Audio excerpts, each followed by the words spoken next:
The answer is in our community. Ashley Loring Heavyrunner disappeared from Browning in 2017. She was 20 years old. Our missing are important, and they are not just a picture on a flyer. They are sisters or brothers. They are meant to be home with us. Her sister, Kimberly Loring, hasn't stopped looking for answers. Ashley's case was mishandled during the most crucial time. Kimberly says it took effort from the family to get Ashley's story in the news.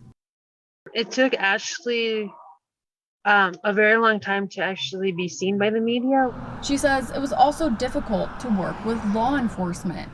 They were able to hinder Ashley's case. So the family conducted their own searches. It was very traumatic. I was very numb at the time. I was very, where we were searching in the forest. And to me, I was yelling her name, expecting her to be like, I'm right here. That was 4 years ago. It was extremely hard. It was very hard. Kimberly says she took to social media. I got on Facebook and started posting and making sure everyone around in the town and people that I know that she's missing.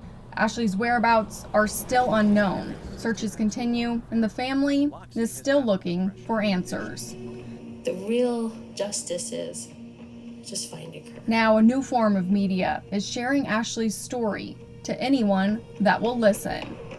I hope that at the end of the day, there is overall more coverage of her story.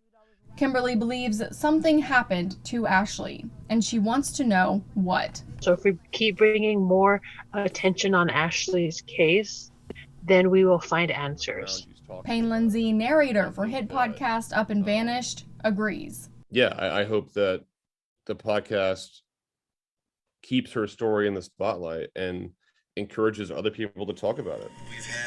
Up and Vanished has covered cold cases across the country. The current season focuses on Ashley. If Ashley is meant to be found, then there ain't anything in the world that's ever going to stop that.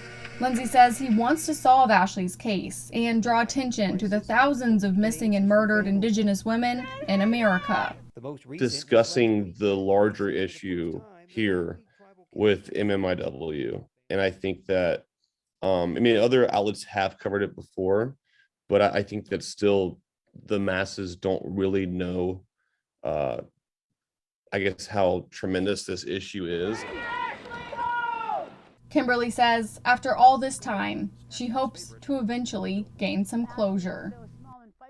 To have Ashley back, it would mean to have my life back.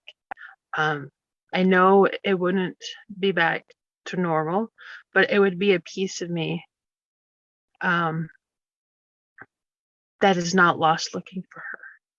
We also reached out to the FBI, who says the investigation into Ashley's disappearance is still ongoing, and anyone with any information is urged to call the Salt Lake City FBI at 1-800-CALL-FBI. In Missoula, Katie Miller, MTN News.